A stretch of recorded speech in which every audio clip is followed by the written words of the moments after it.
सियाराम।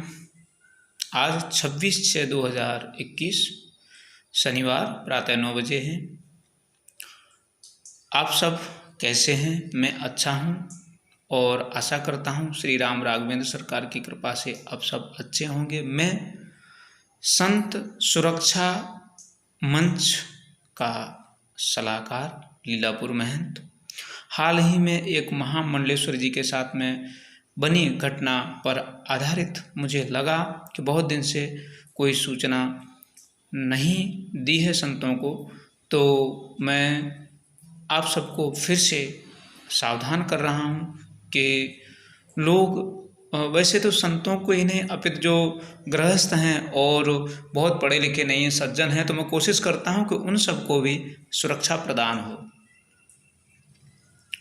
लोग कैसे फंसाते हैं? जो महामंडलेश्वर जी की अभी मृत्यु हो गई उनको कैसे फंसाएगा? लोग कैसे फंसाते हैं ये मैं आपको बताता हूँ। मैं अभी फ़िलहाल श्रीधाम गोवर्धन के परिक्रमा मार्ग राधा कुंड से कुछ 500 मीटर की दूरी पर हूँ, जहाँ मेरी एक छोटी सी कुटिया है। छोटी सी मतलब साधु संतों के लिए तो छोटी सी कुटिया, लेकिन ठीक है, 5, 10, 15 लोग मेरे साथ आराम से रह सकें ऐसी थोड़ी व्यवस्था है। जहाँ मैं बैठा हूँ यहाँ से 10 फुट की दूरी पर पीछे बहुत सारे प्लॉट खाली हैं, खाली थे। ये बात कुछ आज से 1 से 1.5 साल पहले की है। झरिया धनबाद झारखंड के एक ब्राह्मण, गुड़गांव से एक ब्राह्मण जो कि जीजा साले का संबंध है, धनबाद वाले की बहन, जो झरिया धनबाद है उनकी बहन वहाँ गुड़गांव में है। उन दोनों ने मिलकर के यहाँ प्री प्लान किया। इसको कहते हैं प्री प्लान। कैसे फंसाया जाता है इसकी मैं आपको पूरी विगत देता हूँ। मेरे पास में ही उन्होंने जितनी भी ज़मीन थी धीरे धीरे सब खरीद ली। झरिया वाले के बड़े भाई को हिस्सा न देना पड़े, बताना न पड़े, इस बात को लेकर के छुपा करके यहाँ सबको जाहिर किया कि ये ज़मीन महंत श्री की है, जबकि रजिस्ट्री उनके अपने नाम थी। और मैंने मना किया कि मेरे पास में ले रहे कोई बात नहीं, आप अपना ही नाम से कह के रहिए, मेरा नाम मत लीजिए। हाईएस्ट क्रिमिनल एरिया, इधर ज़्यादा चोरी, मर्डर, किडनैपिंग, ऐसा अभी तो योगी शासन है तो थोड़ा कम हो गया, नहीं तो ये सब रहता है ज़्यादा ही। तो आप ऐसा ना करें, और आपका ज़मीन है कोई बात नहीं, उसको कोई छेड़ेगा नहीं, लेकिन नहीं बोले आपके नाम से। उसमें इनका प्री प्लान ये था कि अपने बड़े भाई, झरिया वाले के जो बड़े भाई हैं उनको हिस्सा न देना पड़े, इसलिए वो मेरे नाम से जाहिर किया। मैं जानता था कि ये प्लान है। ठीक है, कुछ समय के बाद मुझे लालच दिया गया कि ये जो कुटिया हम जो बैठे हैं इसमें प्लस्तर वगैरह नहीं हुआ था, इसको प्लस्तर वगैरह करवा देंगे और ऊपर आपको थोड़ा मोड़ा बनवा देते हैं। ये लालच दे करके मुझे अपने साथ में उन्होंने ले लिया और मैंने कहा ठीक है चलो कोई बात नहीं। धीरे धीरे कुछ दिन के बाद जब पूरी तैयारी से मैं तैयार हो गया कि भाई खुशी मनाने लगा कि भाई थोड़ा मेरा काम हो जाएगा, तो साधु संत आ रहे हैं, कोई भगत जगत आ रहे हैं तो थोड़ा व्यवस्था अच्छा लगेगा। अचानक उनका प्लान बदला। यहाँ से कुछ 140 या 150 फुट की दूरी पर उनका एक प्लॉट है। तो मुझसे बोले उसमें हम पहले बना ले हुए। तो हमने कहा भाई आपका पैसा है, आपका प्लॉट आप बना सकते हैं। तो पहले तो मुझसे ये कहा गया कि हम आपके लिए गौशाला बनाएंगे, आप देखते रहना। मैं कहा ठीक है जैसा आपका इच्छा है। फिर वो बातचीत करते करते 15 दिन में प्लान बदल गया। बोले गौशाला न बना करके, मुझसे तो यही कहा गया था कि गौशाला बना रहे हैं, लेकिन वो अपना प्लान बदल दिए। हमको कोई बात नहीं, तो बोले आप देखते रहना। उनका ठीक है। मेरे अकाउंट में कुछ 6 लाख रुपए जितने इतने दिनों के बीच में ब्लैक मनी को ट्रांसफ़र कर दिया गया। लगभग वो सब ब्लैक मनी ही थी, 6 लाख के करीबन। मैंने ध्यान नहीं दिया, ध्यान मैंने 6 महीने बाद दिया जब मामला आगे और बढ़ा। तो फिर जब 6 लाख रुपए जितना आ गया, तब अब मुझे पूरा विश्वास के साथ अपने विश्वास में ले लिया। तो मुझसे बात की कि भाई उस प्लॉट को बनाने के लिए यदि हम लोन ले लें तो कैसा रहेगा। मैं कहा अच्छी बात है, लोन आप ले सकते हैं।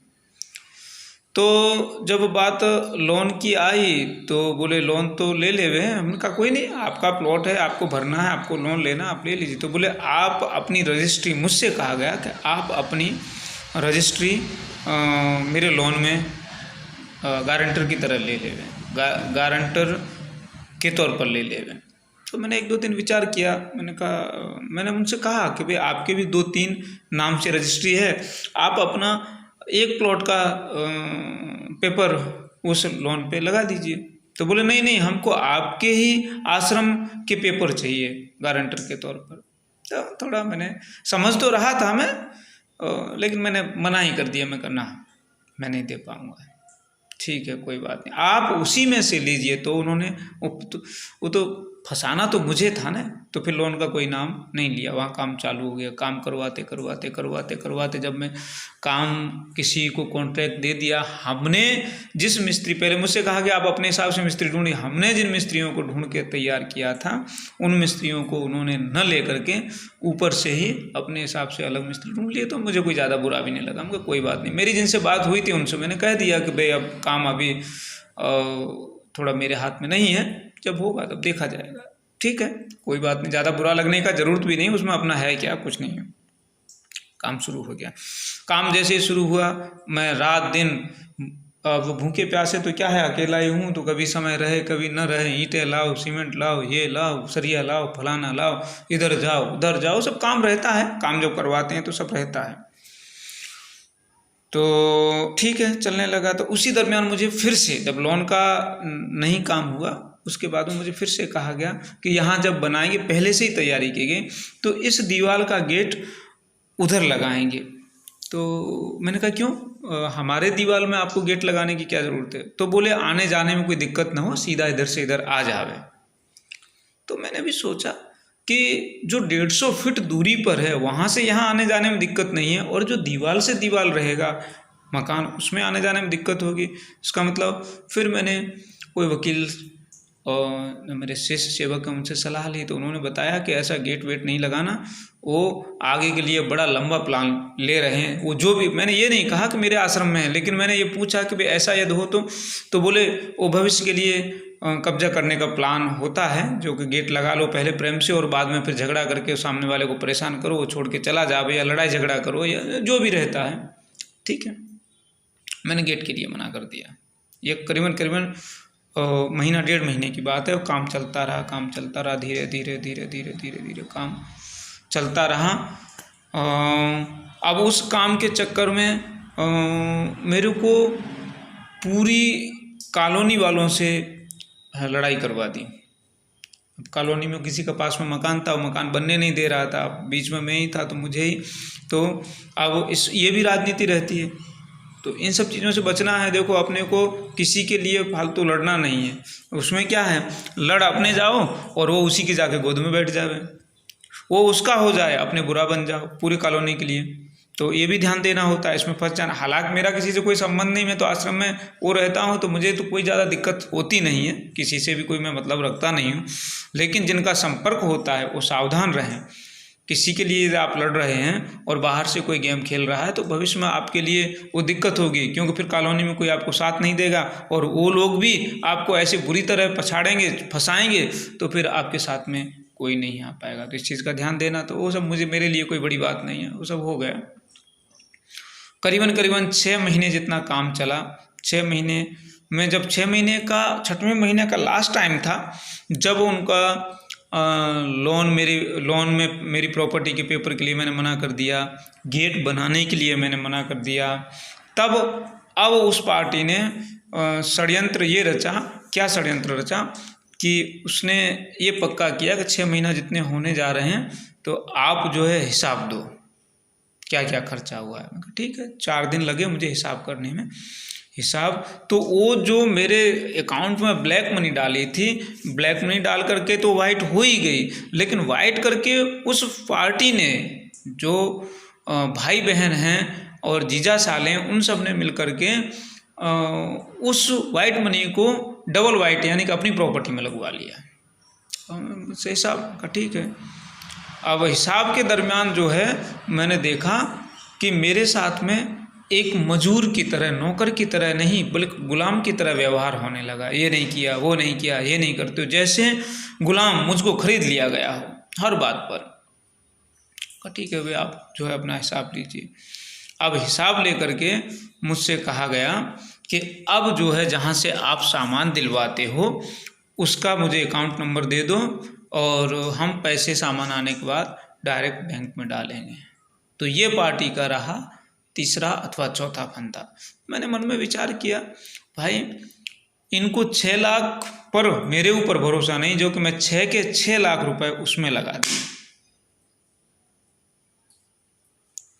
मुझे कुछ जब हिसाब किया तो 5,000 रुपये महीने के तौर पे नौकर रख लिया गया था। इसलिए मुझे जो बाद में समझ में आया कि ये 30,000 रुपये जो मुझे दान के नाम पे दिए जा रहे थे कि आपको दान भेज रहे हैं आश्रम के लिए, आपके लिए, तो वो 6 महीने में 30,000, तो 6 पंजे 30,000, यानी कि 5,000 रुपये के तौर पर मुझे नौकर रख लिया। अब मुझसे कहा गया, तो नौकर गुलाम जैसा व्यवहार होने लगा। अब मुझसे कहा गया कि आप उसका अकाउंट, तो भाई जो 6 लाख रुपए मैंने उसके पूरे प्रॉपर्टी में लगा दिए, उसको मेरे पर भरोसा नहीं, अभी तो उसमें 10 लाख रुपए और लगने थे, तो मैं 10 लाख का ये रिस्क कैसे ले सकता हूँ। मैंने मना कर दिया। कभी आप सामान अपने हिसाब से मंगाएंगे, आपको मैं नंबर दे रहा हूँ, उससे परिचय करवा दे रहा हूँ, तो महाराज इस पर मुझे धमकाना शुरू कर दिया, ये है, वो है, फलाना है, ढिकाना है, ऐसे हो, वैसे हो, ये करते हो, वो मतलब कई धोखेबाज हो। ये बाकी मेरा सिद्धांत है, मैं जिसके साथ में संबंध रखता हूँ पूरे वफादारी के साथ में, गद्दारी करना हो मेरे, धोखा देना, गद्दारी करना मेरे, लेकिन मेरे को पता नहीं क्या क्या सुना दिया, ऐसे हो न वैसे हो। हमारे तो बहुत बाबा जी हैं, वो जो महिला आई, हमारे तो बहुत बाबा जी हैं, वृंदावन में बाबा बैठे हैं, बरसाना में बाबा बैठे हैं। हमको भैया इसने तो बहुत सारे बाबा पाल रखे हैं, और कभी दिक्कत होगी तो वो सब बाबा यहाँ आएंगे तो मुझे दिक्कत हो जाएगी, तो बड़ा मुश्किल वाला काम है। और ये मेरे को धमका रही है। धमकाते धमकाते उसके मन से ये मेन बात निकल चुकी। तब ऐसा ना सोचो, अब ये सब भी, ये प्रॉपर्टी जिसमें मैं रह रहा हूँ वो भी उनकी है। आज मेरे को बहुत दुख लगा कि इतना बड़ा गेम मेरे साथ में हो रहा है कि इसके मुंह से निकल गया कि ये प्रॉपर्टी, इसीलिए ये मेरे को धमका रही हैं कि मुझे गुलाम बना लिया और ये मालिक बन गए। ठीक है, मैंने उसी समय संकल्प किया कि इन लोगों को आश्रम से तत्काल यहाँ से भगाना है, वरना ये मेरे लिए बहुत बड़ी मुसीबत बन जाएंगे। मेरी जान, मेरे को ऐसा लगता था कि मैं आत्महत्या कर लूँ। ये सामने जाली है जिसके प्रकाश में ये मैं दिखाई दे रहा हूँ, सामने ही जाली है। मुझे लगता था कि मैं इससे लटक करके आत्महत्या कर लूँ। मेरी परिस्थिति इतनी विपरीत, मेरे को इतना टॉर्चर किया गया, मैं कह नहीं सकता हूँ। मेरी मानसिक स्थिति पागल जैसी हो गई, मुझे कुछ याद नहीं रहता था। लेकिन धीरे धीरे मैं कहा ये वो सामान भी अंदर रखा था, मैं भगाऊं कैसे, वो रह भी यहीं रहे थे, मेरे सारे पेपर भी उनके पास में। तो महाराज बहुत दुखी हुआ मैं, मेरे आंख में से आंसू आ गए। मैं कहा ये तो मैं गलत फंस गया, लेकिन इनको कैसे भी यहाँ से निकालना है, भगाना है। और मैं छोड़ छाड़ करके चला गया पंजाब बॉर्डर। 15 दिन के बाद आया तो यहाँ सब उसके बाद आते ही 2-3 दिन रुका। 2-3 दिन के बाद मैं ताला मार के 2 महीने के लिए चला गया गुजरात आश्रम में। तब तक के लोगों ने खूब मेहनत की, मेरे को डराया, धमकाया, ऐसा है वैसा है, बहुत सारी चीज़ें आई। मैंने ध्यान इतने दिया और आज भी ध्यान नहीं देता हूँ। जैसे 2 महीने के बाद आया तो ये 4-5 दिन के बाद फ़ोन आया, बोले कहाँ हो? मैं बोले हम लोग आए तो सामान निकालना है। सामान निकाल लिया, मैं बहुत खुश हुआ।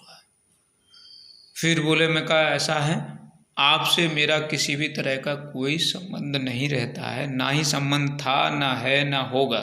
ये बात हमेशा ध्यान रखिए।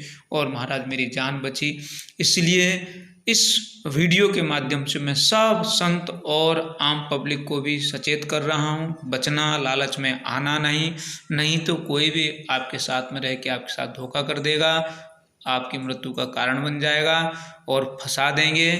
किसी भी तरीके से फंसा सकते हैं, इसलिए सावधान रहें, सुरक्षित रहें, इसी बात को लेकर के मैं अपनी वाणी को विराम देता हूँ। जय सिया राम, जय हिंद, जय भारत।